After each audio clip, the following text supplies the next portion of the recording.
আসসালামু আলাইকুম। Gravity school of সায়েন্সের পক্ষ থেকে সবাইকে আন্তরিক শুভেচ্ছা এবং অভিনন্দন জানাচ্ছি আজকের উচ্চতর গণিত প্রথম পত্রের প্রথম অধ্যায় ম্যাট্রিক্স নির্ণায়কের ধারাবাহিক ক্লাসে। আমরা বেশ কিছু টাইপ আলোচনা করতেছিলাম ম্যাট্রিক্স থেকে। আজকে থেকে মূলত আমরা আলোচনা করব এই ম্যাট্রিক্স নির্ণায়কের নির্ণায়ক লেকচার। দেখো, নির্ণায়কের টাইপ ওয়ানে যে বিষয়টা আলোচনা করা হয়েছে এখানে, সেটা হচ্ছে নির্ণায়কের মৌলিক গুণাবলী।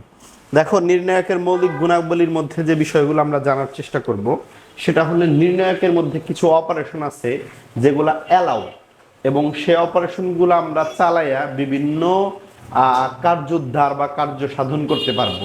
আসলে সেই নিয়মগুলাই মূলত এখানে আলোচনার ব্যাপার। দেখো, প্রথমে যে কথাটা বলছে নির্ণায়ক এক প্রকার, মানে নির্ণায়কের ডেফিনেশন দেওয়ার চেষ্টা করা হয়েছে যে নির্ণায়ক এক প্রকার মান বিশিষ্ট বীজগাণিতিক রাশি যাকে প্রতীকের সাহায্যে বিশেষ আকারে লেখা হয়। তাহলে নির্ণায়কটা কি? মান বিশিষ্ট।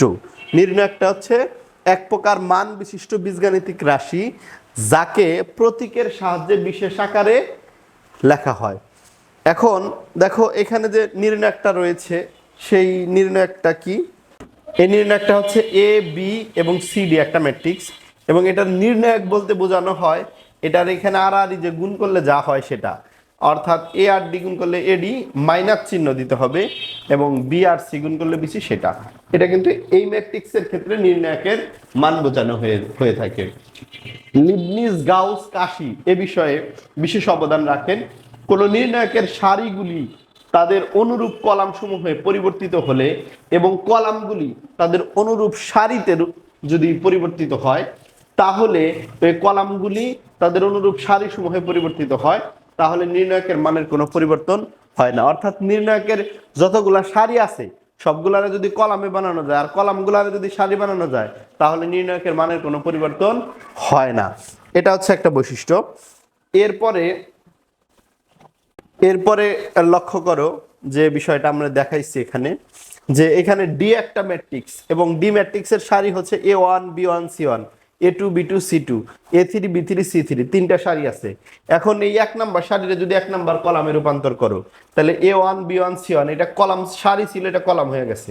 দেখো, এখানে কিন্তু কলাম হয়েছে, সেটা হচ্ছে A1 B1 C1। এটা কিন্তু প্রথম সারি ছিল, আগে প্রথম সারি ছিল, এবার প্রথম কলাম হয়েছে। এরপরে এটা হলো দ্বিতীয় সারি ছিল, এটা দ্বিতীয় কলামে রূপান্তরিত হয়েছে। এটা তৃতীয় সারি ছিল, এটা তৃতীয় কলামে রূপান্তরিত হয়েছে। তাহলে ডি আর ডি প্রাইম এই দুটো জিনিস কি? সমান। অর্থাৎ একটা ম্যাট্রিক্সের সারিগুলোকে কলামে এবং কলামগুলোকে সারিতে রূপান্তর করলে ম্যাট্রিক্সের কিন্তু মানের অর্থাৎ নির্ণায়কের কোনো পরিবর্তন হয় না।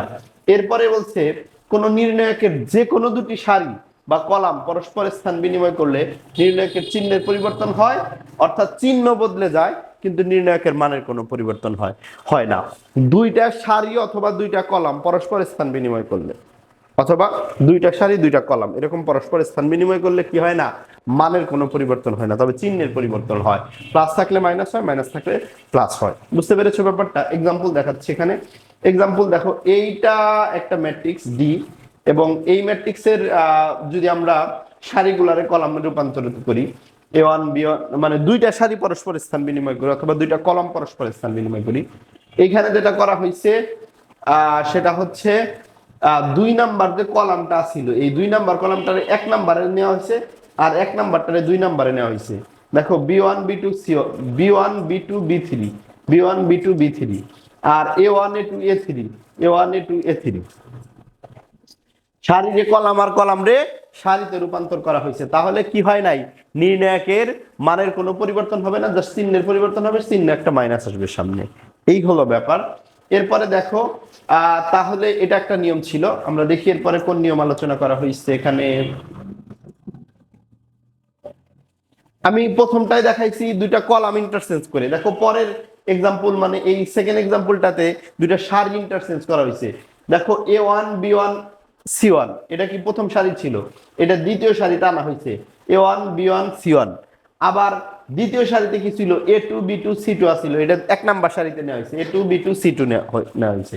তাহলে মানের কোনো পরিবর্তন হয় নাই, সামনে একটা খালি চিহ্ন মাইনাস আসছে। এরপরে কোন নির্ণায়কের একটা সারি বা কলামের সবগুলি উপাদান শূন্য হলে ওই ম্যাট্রিক্সের নির্ণায়কের মান শূন্য হবে।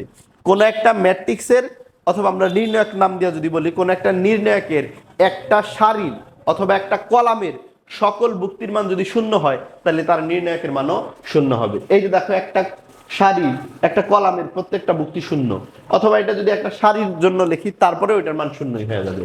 এরপরের বৈশিষ্ট্যটা কোন নির্ণায়কের দুইটি সারি বা দুইটি কলামের অনুরূপ উপাদানগুলি অভিন্ন হলে তার মানও শূন্য হয়ে যায়।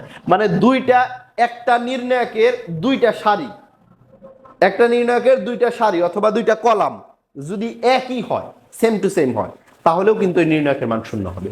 এক্সাম্পল দেখো, এখানে 2 নাম্বার আর 3 নাম্বার কলাম একই, আর এখানে 1 নাম্বার আর 2 নাম্বার সারি একই, এটার মান শূন্য, এটার মান শূন্য। আশা করি বুঝতে পেরেছো। বইতে আরো কিছু মৌলিক বৈশিষ্ট্য দেওয়া আছে যেগুলো অনেক সময় কাজে লাগে, আমরা সেগুলাও আলোচনা করতে পারি অথবা তোমরা নিজেরা পড়ে নিতে পারো। ভালো থেকো, সুস্থ থেকো, আসসালামু আলাইকুম।